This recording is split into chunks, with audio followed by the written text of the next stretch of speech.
Hoy, más que nunca, saber estudiar es fundamental para cualquier persona.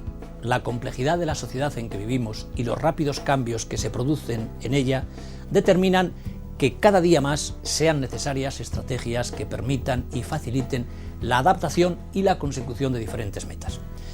Cada día es más imprescindible entender lo que se lee y se escucha, memorizar datos y poner en práctica diversos conocimientos, en definitiva, saber estudiar. En el ámbito escolar, este es el objetivo más claro. Los contenidos han ido cambiando a lo largo de los años. Ahora se exige no tanto memorizar como entender, dar utilidad a los contenidos, relacionar unos temas con otros y preparar determinados tipos de trabajo, para lo cual necesitamos manejar los más diversos recursos.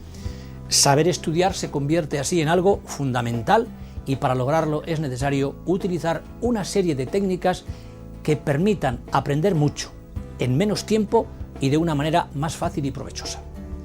La necesidad de las técnicas de estudio es absoluta porque cuando nos enfrentamos a tantas cosas para aprender, no se puede trabajar bien una lección, un tema, sin un buen método, sin unas buenas técnicas de estudio. En los años que llevo enseñando a estudiar, he observado que en la mayoría de las ocasiones la causa del fracaso escolar, del tal manido fracaso escolar, no era otra que el no saber aplicar las técnicas de estudio de forma correcta. Por eso, el objetivo fundamental de este curso no es otro que aprender bien, para ser capaz de seguir aprendiendo cada día mejor. Para lograrlo es necesario conocer las técnicas e ir aplicándolas en las diferentes actividades propuestas, pero no basta con esto. Es necesario que se pongan en práctica los conocimientos adquiridos en todas las asignaturas y actividades escolares relacionadas con ellas, que se lleven a cabo con el fin de generalizar y hacer realmente útiles las técnicas de estudio. Así, no basta con conocerlas, sino que hay que poner interés para que se conviertan en algo útil. No hay que olvidar que las técnicas no son un fin en sí mismas, sino tan solo instrumentos que facilitan y mejoran la tarea compleja del estudio. Por ello, es tan importante mantener un nivel adecuado de interés para conocer y aplicar las técnicas de estudio, ya que su utilidad va a depender del uso adecuado que hagamos de ellas. Diversas investigaciones han explicado cómo se aprende y cuáles son las mejores estrategias para un estudio eficaz. Esas son las técnicas que ofrecemos en este curso, presentadas de una manera práctica, para que puedan resultar útiles desde el momento en que se conocen. El curso está compuesto de 3 partes: vídeos, libros y CDs, de los cuales los 4 vídeos constituyen la parte fundamental. El vídeo 1 tiene un carácter más marcadamente teórico que el resto. En él se expone cómo aprenden las personas y desarrollan sus diferentes habilidades. Conocer el mecanismo de aprendizaje es el primer paso para conseguir en la práctica que el estudio sea eficaz. Un buen piloto de carreras lo primero que hace es conocer bien el funcionamiento de su máquina, de su coche. En este vídeo encontramos las claves sobre cómo trabaja la máquina mental. Se explica cómo funcionan la inteligencia, la memoria, el lenguaje o la importancia que tiene para estudiar, la autoestima, la confianza en uno mismo y el interés. Este vídeo está concebido como preparación para poder llevar a la práctica fácilmente todo cuanto se explica más adelante. Es recomendable que especialmente este vídeo lo vean también los padres, ya que les permitirá conocer las claves del aprendizaje y a partir de ahí poder acompañar a sus hijos durante el resto del curso. También en este vídeo se exponen los objetivos de cada una de las etapas escolares y cómo está organizado el sistema educativo español. En los vídeos 2 y 3 se encuentran las técnicas de estudio propiamente dichas. Se describen las condiciones ideales para estudiar bien y cómo se retiene la información. A continuación se aborda el importantísimo tema de la lectura y cómo mejorar la velocidad y la comprensión lectora. En general, los estudiantes pasan más tiempo en clase que el que luego dedican a sus actividades escolares en el lugar de estudio.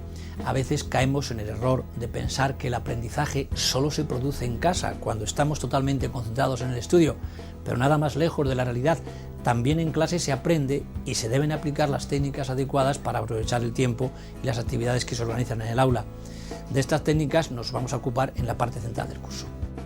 Después nos centramos en las técnicas concretas de subrayado, es decir, cómo destacar las ideas fundamentales, el esquema o armazón del contenido de un tema o lección y el resumen o síntesis de lo estudiado. Con el fin de agrupar Toda la información presentada y darle una utilidad práctica se presenta también a partir de un ejemplo concreto, cómo llevar a cabo una sesión de estudio con el desarrollo y los comentarios de cada uno de sus pasos. En el vídeo 4 se analizan y describen las claves para estudiar una serie de asignaturas, las más importantes y conflictivas, y cómo preparar bien y a tiempo los exámenes, hacer un comentario de texto y desarrollar un trabajo escrito. El objetivo de este curso no es otro que convertirte en un estudiante con las mejores técnicas, motivado e ilusionado para estudiar cada día con más autoconfianza y entusiasmo, y que en poco tiempo el estudiar, el aprender, se convierta en un verdadero disfrute. Queremos hacer realidad aquel dicho que todos deberíamos aplicarnos: convertir la vocación, el trabajo, en este caso el estudio, en vacación. Aconsejamos que estos vídeos se vean y se trabaje sobre ellos en el orden en que se presentan, y que, una vez conocido el contenido de cada uno de ellos, se insista en aquellos puntos o apartados más necesarios. En cuanto a los padres, es conveniente que conozcan el curso, porque al hacerlo se capacitan para motivar más a sus hijos y podrán establecer con ellos una más fácil comunicación a la hora de poner en práctica las técnicas de aprendizaje. El curso se compone además de 4 libros y 2 CDs que complementan los contenidos fundamentales del aprendizaje.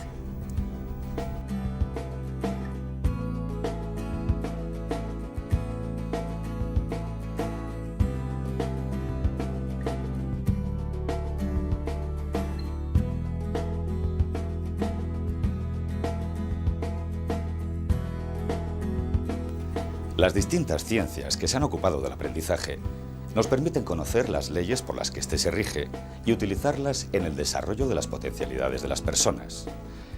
El aprendizaje englobaría a todos los procesos a través de los cuales las personas adquieren diferentes destrezas e informaciones. Dentro de este se encontraría el estudio más relacionado con la adquisición de contenidos intelectuales. El objetivo principal de esta primera parte del curso es facilitar las claves sobre conceptos que están implícitos en el aprendizaje, entendiendo este como un proceso de cambio y de adaptación.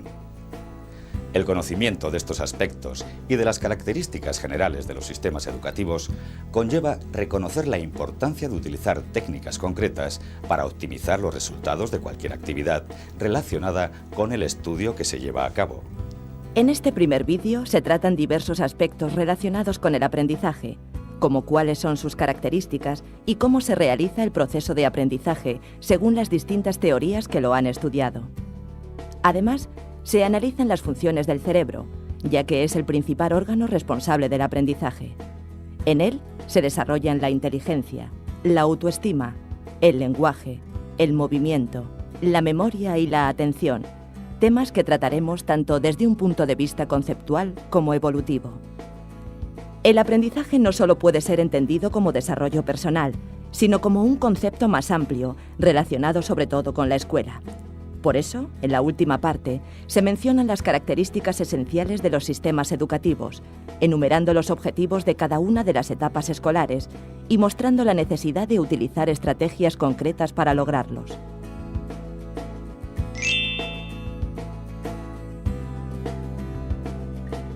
Se entiende por aprendizaje el conjunto de modificaciones producidas en la actividad de una persona a consecuencia de haber reaccionado de una determinada forma a estímulos pasados o presentes. Es pues un proceso continuo a través del cual se van adquiriendo una serie de hábitos, habilidades, destrezas, conocimientos, etc. A su vez, el aprendizaje ya adquirido determina y facilita la adquisición de nuevos aprendizajes.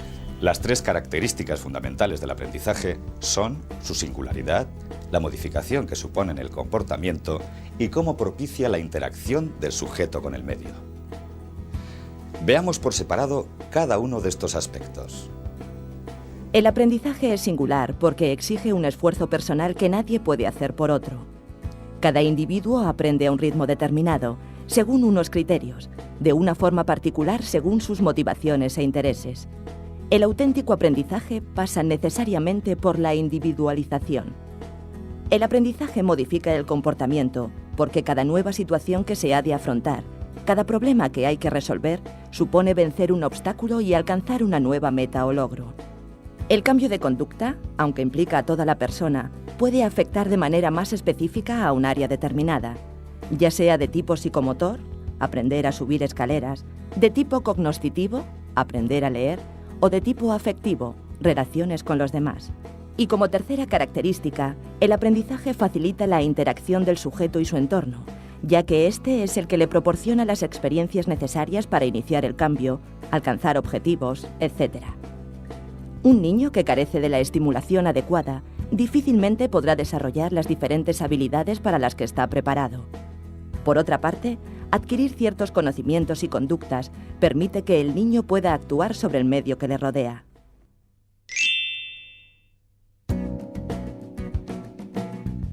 El aprendizaje está regido por una serie de leyes y principios que han sido estudiados por diferentes ciencias, especialmente por la psicología. El aprendizaje puede ser clasificado en función de las características del conocimiento que se adquiere. Atendiendo a este criterio, existen 3 tipos de aprendizaje. Un aprendizaje de conductas, en el que se adquieren una serie de hábitos de comportamiento más o menos simples. Un aprendizaje de información, en el que se adquieren datos y conocimientos. Un aprendizaje mixto, en el que se adquieren conductas por medio de la información. Cada uno de estos 3 tipos está regido por una serie de leyes.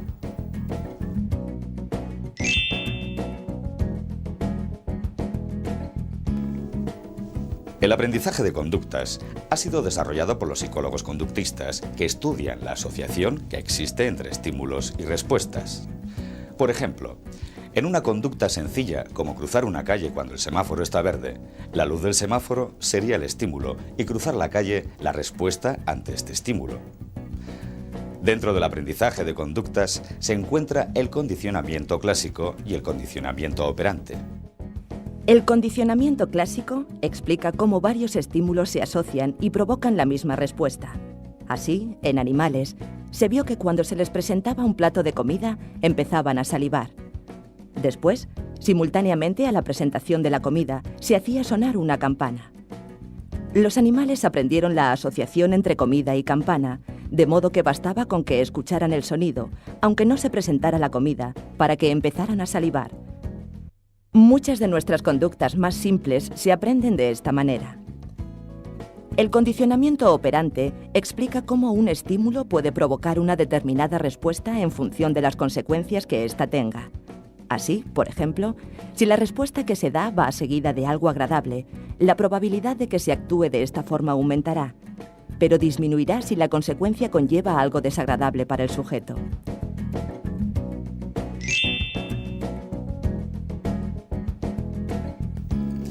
En el aprendizaje de información, además de conductas, también se adquieren contenidos.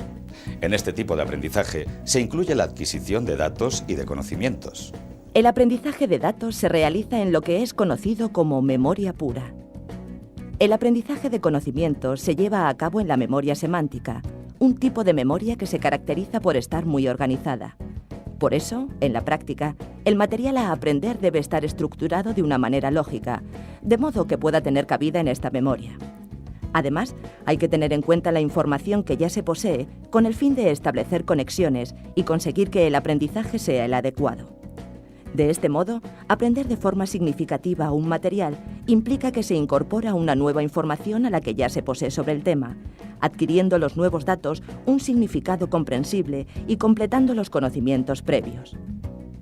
De ahí la importancia de las técnicas de estudio, diseñadas para cumplir estos objetivos, ya que permiten organizar la información, sistematizarla para que pueda instalarse en la memoria semántica.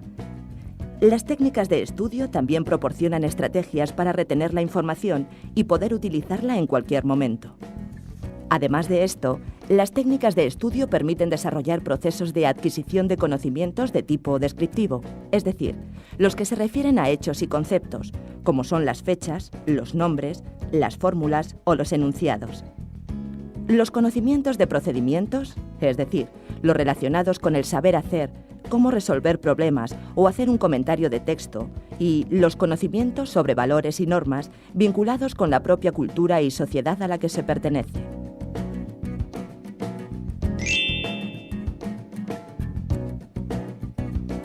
En el aprendizaje mixto se incluye la adquisición de conductas complejas por medio de la información. Las teorías que se han ocupado de este tipo de aprendizaje son la psicología de la Gestalt y el aprendizaje vicario.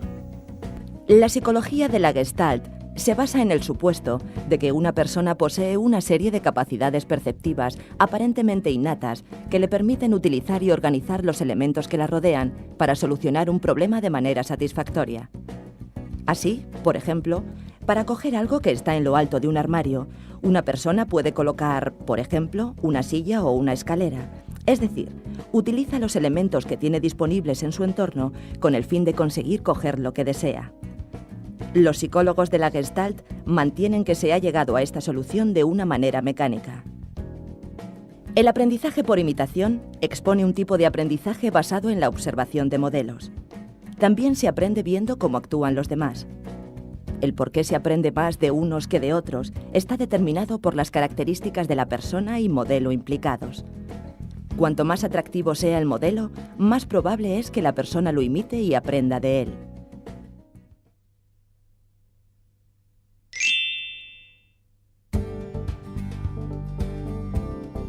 El aprendizaje modifica no solo nuestro comportamiento, sino también la estructura de las redes neuronales de nuestro organismo, principalmente del cerebro.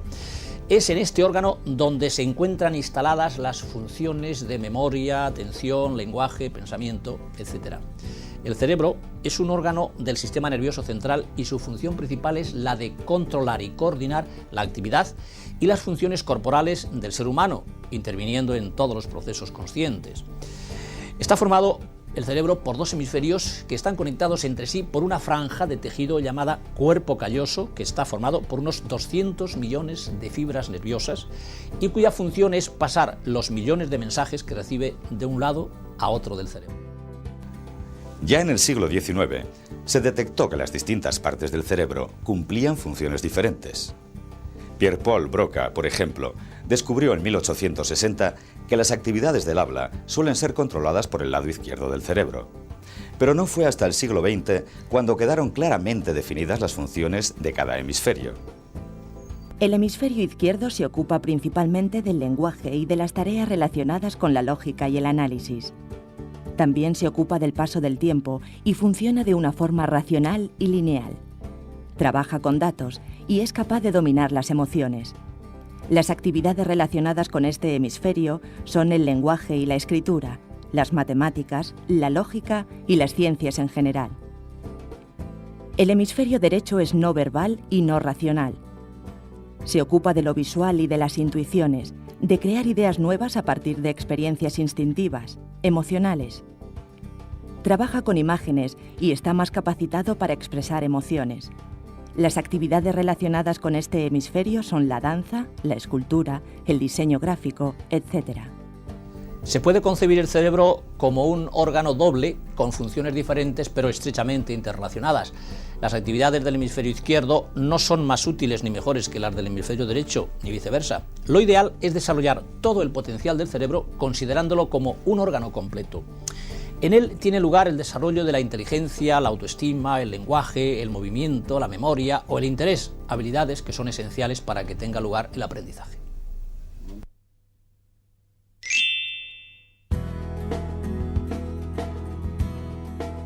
La inteligencia es la capacidad global que tiene una persona de pensar racionalmente y de actuar con una finalidad para poder enfrentarse de una manera eficaz al medio que la rodea. Esta capacidad general estaría compuesta de varios factores como el razonamiento verbal, la aptitud espacial o el cálculo. La inteligencia se ha intentado medir con una serie de pruebas muy relacionadas con las actividades académicas, pero ser inteligente no significa necesariamente obtener buenos resultados en los exámenes. La inteligencia es un concepto mucho más amplio que engloba también, por ejemplo, la capacidad de la persona para controlar y expresar lo que siente. Se trata de una inteligencia de tipo más emocional e intuitivo, relacionada con el control de las situaciones, la previsión de acontecimientos, la resolución de problemas, etc. La mayoría de los autores afirman que la inteligencia se empieza a desarrollar en torno a los 8 y los 12 meses de edad. En ese momento, el niño empieza a utilizar medios que ya conoce para conseguir metas y empieza a explorar su ambiente. Aparece una intencionalidad clara en lo que hace. El desarrollo de la inteligencia se producirá de una manera gradual y se irá incrementando cada día a partir de los logros obtenidos. De los 18 a los 24 meses, mediante combinaciones mentales, el niño encontrará nuevos medios para resolver problemas. A partir de ahora sustituirá las exploraciones sensomotoras por una especie de experimentación interna por la cual encontrar los medios adecuados. Se entra entonces en una etapa, la de la inteligencia representacional, que abarca desde los 2 hasta los 6-7 años. La capacidad simbólica característica de este momento permite al niño aprender al mismo tiempo toda una serie de hechos separados. No hace falta estar en una determinada situación o tener los objetos delante para pensar sobre ellos. Desde los 6 años y hasta los 12 aproximadamente, el niño se encuentra en la etapa de las operaciones concretas. En este momento puede realizar operaciones teniendo en cuenta los objetos. Es capaz de clasificar y de hacer comparaciones. Sabe, por ejemplo, que la cantidad de masa no varía aunque se le cambie de forma. Descubre, entre otras cosas, el concepto de número, la homogeneidad del espacio y la posibilidad de modificar la perspectiva de un objeto sin que éste varíe. A partir de los 12 años se puede entrar en la etapa de las operaciones formales. La característica fundamental es la capacidad para pensar sobre situaciones hipotéticas. La reflexión aumenta y con ella la capacidad para pensar en abstracto. Se empiezan a entender los problemas de combinatoria y de probabilidad. La inteligencia puede modificarse con la estimulación adecuada hasta, según algunas teorías, llegar a un techo, a una puntuación tope que estaría determinada biológicamente. La mayoría de los programas de mejora de la inteligencia están dirigidos a potenciar las distintas habilidades que una persona puede desarrollar. Algunos de estos programas se centran en la lectura, en la adquisición de conocimientos a partir de textos, en el razonamiento, etc. Las técnicas de estudio forman parte de estos programas y, en consecuencia, permiten el desarrollo de las distintas habilidades.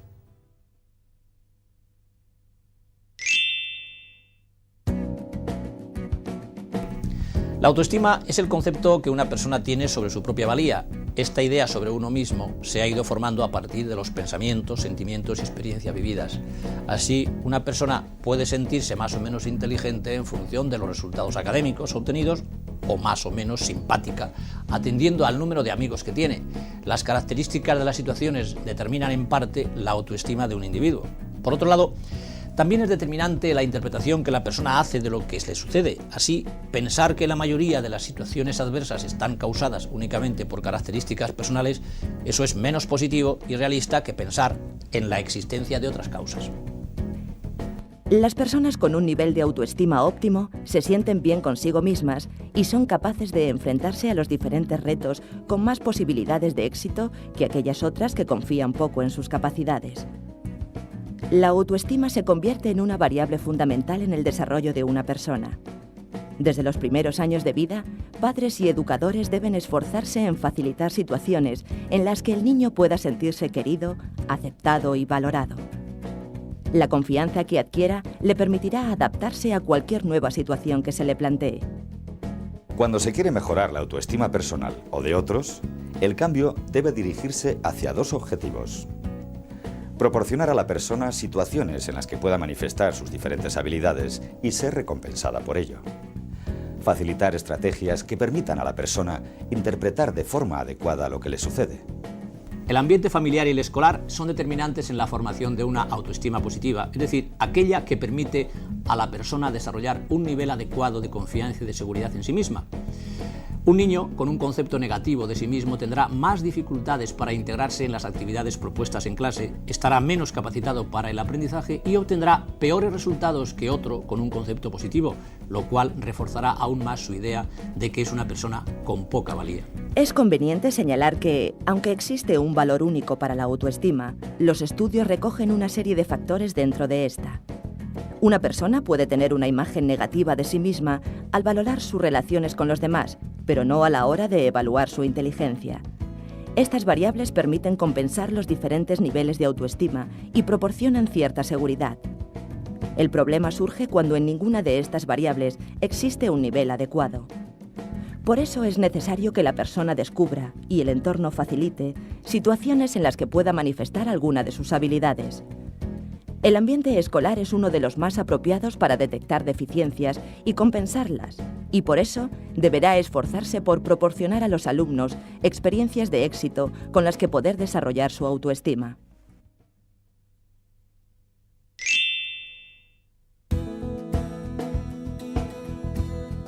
El lenguaje es la capacidad de comunicación mediante signos, ya sean verbales, gestuales o gráficos, que permite el desarrollo de la cultura y del individuo. El niño, nada más nacer, empieza a emitir sonidos. El llanto y las primeras vocalizaciones, como balbuceos o arrullos, marcan el comienzo del habla prelingüística, que se inicia con la comunicación afectiva establecida por los padres y concluye con el lenguaje hablado hacia los 2 o 3 años. En este proceso cobra vital importancia la estimulación facilitada por el ambiente y, en concreto, la comunicación establecida entre el niño y sus educadores. La interpretación que el adulto da a las manifestaciones espontáneas del bebé permiten a éste adquirir una serie de conceptos que más adelante va a poder verbalizar. A través de los distintos juegos, los padres o educadores consiguen centrar la atención del bebé e ir asignando etiquetas verbales a lo que éste capta. A partir de la repetición e imitación, el niño es capaz de reproducir palabras y poco a poco aprende a construir frases y comprenderlas, ampliando su vocabulario y expresiones gramaticales. En el ambiente escolar, los objetivos van dirigidos a incrementar y perfeccionar el lenguaje natural que el niño posee y a la adquisición de la lengua escrita. El aprendizaje del lenguaje verbal se desarrolla a través de varias áreas estrechamente relacionadas.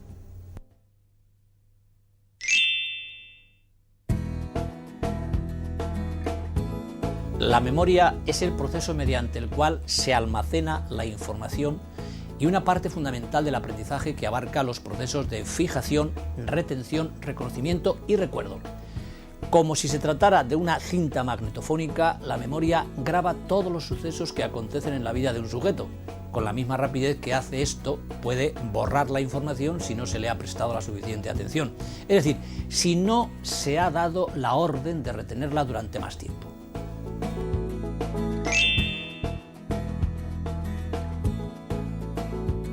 El modelo de memoria más conocido es el propuesto por los científicos Atkinson y Shiffrin a final de la década de los 60. Según este modelo, la memoria estaría estructurada en 3 tipos: almacenamiento de la información sensorial, memoria a corto y memoria a largo plazo. El almacenamiento de información sensorial, AIS, es la memoria sensorial de la información en cualquiera de sus manifestaciones: auditiva, visual, táctil o gustativa. Se trata de un registro textual, de brevísima duración, cuyo objetivo es dar una interpretación a la sensación experimentada. La memoria a corto plazo, MCP, es la memoria inmediata. Se pueden retener entre 5 y 9 unidades de información y el tiempo de retención de esta memoria oscila entre 1 segundo y 1 minuto. Este tipo de memoria es consciente y voluntario. Si se repite varias veces la información, esta pasa a la memoria a largo plazo. La memoria a largo plazo, MLP, es la memoria remota y se corresponde con lo que generalmente se entiende por memoria. Va precedida de un periodo de consolidación que puede oscilar entre 15 minutos y 1 hora. Basándose en el contenido, la memoria a largo plazo puede ser episódica, en relación a un contexto espacio-temporal determinado o semántica, referente al significado de las palabras. Para desarrollar la memoria es necesario mejorar los procesos de atención y concentración a través de actividades que ejerciten la observación sistemática y detallada. Para favorecer que la información se instale en la memoria a largo plazo, es necesario repetirla y utilizarla frecuentemente.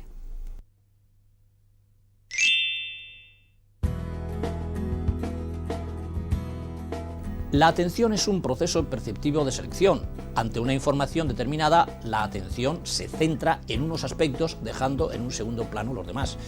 Por una parte, este proceso vendría explicado por la limitación de no poder percibir todo lo que rodea a un individuo. Esto le lleva a fijarse en unos aspectos en detrimento de otros, lógicamente. Del mismo modo, el hecho de fijarse en los primeros permite obtener una idea más clara y nítida de ellos. La atención puede ser de 2 tipos. Espontánea, cuando no hay intención alguna por parte del sujeto y es el estímulo quien provoca directamente el acto atencional. O voluntaria, si depende de una intención, de un acto consciente buscado y deseado por el sujeto y, por tanto, mediante una participación activa y selectiva. Este tipo de atención es la que precisa el trabajo intelectual. Para que la atención sea la óptima, debe reunir una serie de requisitos. La motivación es la propiedad más destacada. Supone estar inmerso en el tema que se está tratando, dejando de lado todo lo demás. Por otro lado, se necesita constancia que permite el establecimiento de hábitos y el fortalecimiento de los procesos de atención.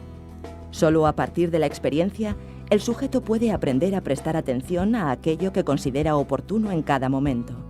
Además, hay que desarrollar la capacidad de adaptación, por la que el sujeto puede pasar de un tema a otro sin perder por ello los niveles atencionales óptimos.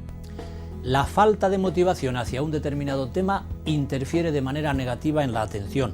Cuando se carece de interés, los procesos atencionales dejan de ser voluntarios, dificultando el aprendizaje. Para superar la falta de interés es necesario intentar descubrir las causas. En ocasiones, la ausencia de reforzadores, es decir, de consecuencias positivas y satisfactorias para la persona, impide que se desarrolle la motivación hacia determinadas áreas o facetas de la vida. En este sentido, facilitar la aparición de experiencias en las que el individuo puede demostrar sus habilidades puede contribuir a que los niveles de motivación sean los adecuados.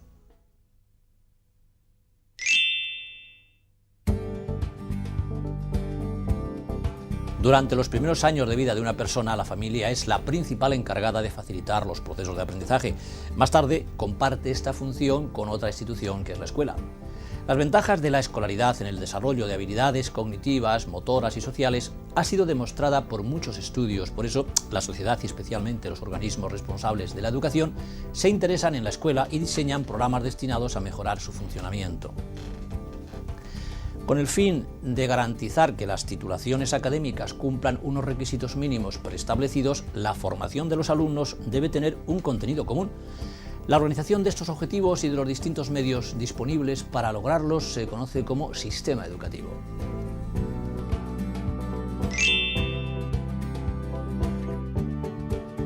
Los primeros años de escolaridad son fundamentales en la adquisición de una serie de hábitos y de habilidades que permitan aprendizajes posteriores. En función del momento evolutivo, se programan distintos contenidos dirigidos fundamentalmente a dotar a los alumnos de instrumentos básicos como la lectura, la escritura y el cálculo. En estos primeros años de escolaridad se persigue desarrollar en los alumnos distintas capacidades. Entre los conocimientos y habilidades a desarrollar figuran la utilización adecuada de la lengua, aprender a aplicar operaciones simples de cálculo a situaciones de la vida cotidiana, adquirir cierta autonomía, valorar la higiene y la salud personal, así como la conservación de la naturaleza y medio ambiente. También se potencia la utilización de los diferentes medios de representación y expresión artística y el deporte para favorecer el desarrollo personal.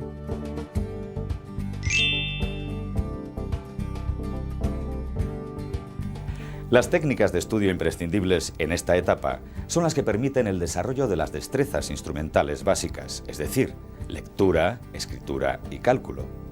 Para que las técnicas de estudio sean útiles durante este periodo deben ayudar a entender el porqué y para qué de los conocimientos. Cuanto más significativo sea un determinado contenido para un alumno, más sencillo le resultará aprenderlo. Es fundamental establecer una conexión lógica entre lo que hace en clase y las actividades que lleva a cabo fuera de ella. Permitir el desarrollo de sus habilidades. La motivación y la autoestima deben ser tenidas en cuenta para facilitar el aprendizaje. Dirigirse a que el alumno aprenda a organizar su tiempo en función de sus necesidades. Favorecer el aprendizaje de la lectura, la escritura y el cálculo a través de la repetición, los mensajes significativos, las preguntas que permitan la reflexión y el análisis, etc.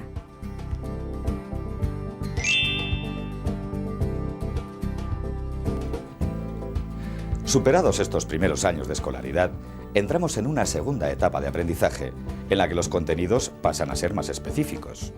Se profundiza en las diferentes materias a partir de un análisis y una reflexión mucho más detallados. Uno de los principales objetivos de esta etapa es permitir que el alumno consiga elaborar su propio método de aprendizaje, dotándole de las herramientas y del conocimiento necesario para hacerlo. Además, se persiguen otros objetivos, como aprender a utilizar con sentido crítico diversas fuentes de información y contenidos, con el fin de adquirir nuevos conocimientos con el propio esfuerzo y analizar las principales causas que influyen en los hechos sociales, y conocer las leyes básicas de la naturaleza. También se pretende que los alumnos adquieran una preparación básica en el campo de la tecnología y que conozcan las creencias, actitudes y valores básicos de la tradición y patrimonio cultural, para valorarlos y elegir aquellas opciones que más le enriquezcan.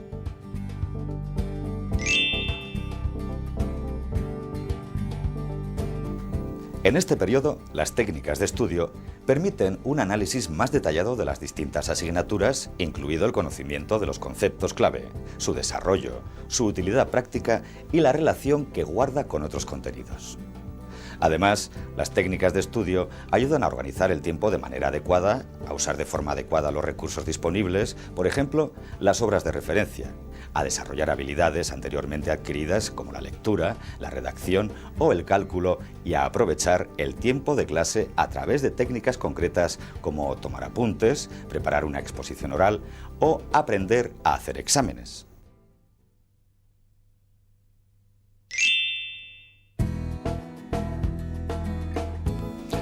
La Constitución española, en su artículo 27, proclama el derecho a la educación y reconoce la libertad de enseñanza. Reconoce además que los poderes públicos son los responsables de garantizar este derecho a todos los españoles. El desarrollo legal de este derecho se concreta en varias acciones. Así, en 1985 aparece la Ley Reguladora del Derecho a la Educación, cuyos objetivos son integrar las distintas opciones educativas y garantizar la igualdad y el pluralismo político. En 1990 se aprueba la Ley de Ordenación General del Sistema Educativo, conocida como LOGSE, que introduce una serie de novedades con respecto a la ordenación anterior. Entre ellas, caben destacar la ampliación de la enseñanza obligatoria hasta los 16 años y la importancia que se concede al diseño de programas que atiendan las necesidades educativas específicas de cada alumno.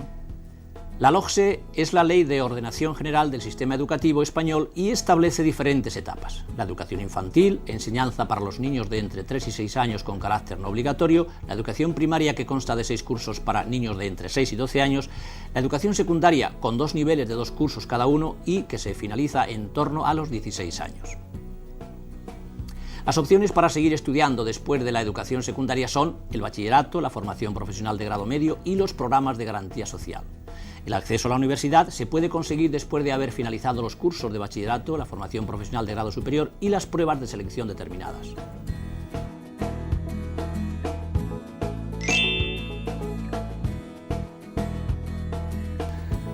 La educación primaria consta de 6 cursos y comprende, por lo general, las edades entre los 6 y los 12 años. La finalidad de este nivel educativo es proporcionar a todos los alumnos una educación común que les permita adquirir unos elementos básicos culturales como expresión oral, lectura, escritura y cálculo aritmético, así como una progresiva autonomía de acción en el medio. La educación primaria está organizada en las siguientes áreas o asignaturas obligatorias: conocimiento del medio natural, social y cultural, educación artística, educación física, lengua castellana, lengua oficial de la comunidad autónoma y literatura, lenguas extranjeras, matemáticas.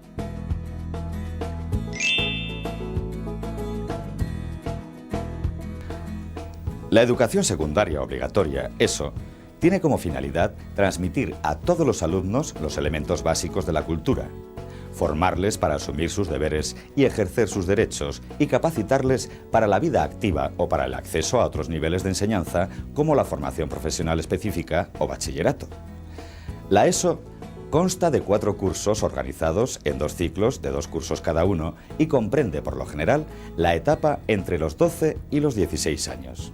Las áreas de conocimiento de la educación secundaria obligatoria son las siguientes: ciencias de la naturaleza, ciencias sociales, geografía e historia, educación física, educación plástica y visual, lengua castellana, lengua oficial de la comunidad autónoma y literatura, lenguas extranjeras, matemáticas, música, Tecnología.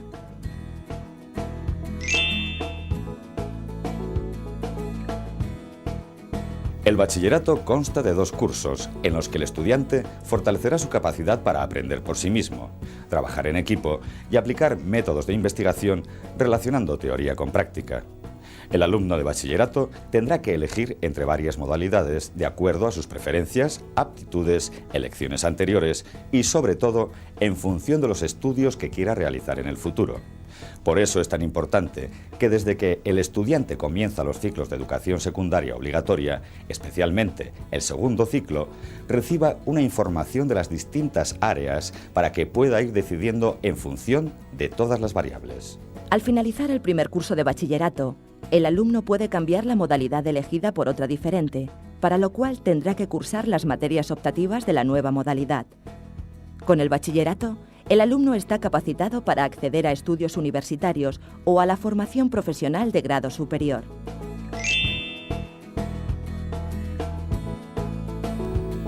La formación profesional son los estudios que capacitan al estudiante para desempeñar una profesión.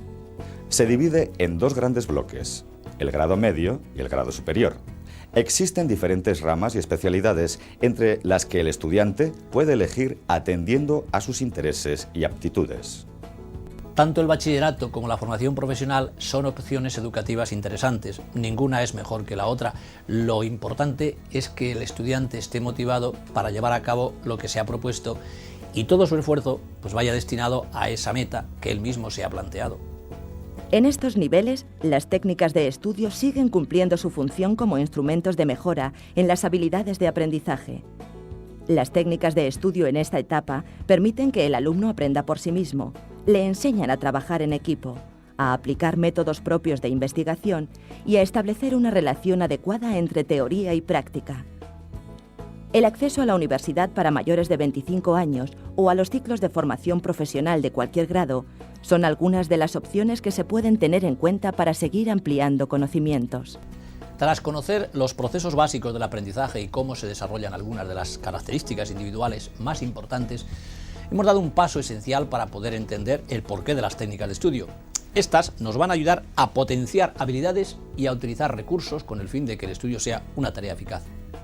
También conocemos los objetivos de las distintas etapas educativas, lo que nos facilita la organización del trabajo, pues sabemos hacia dónde debemos dirigirnos.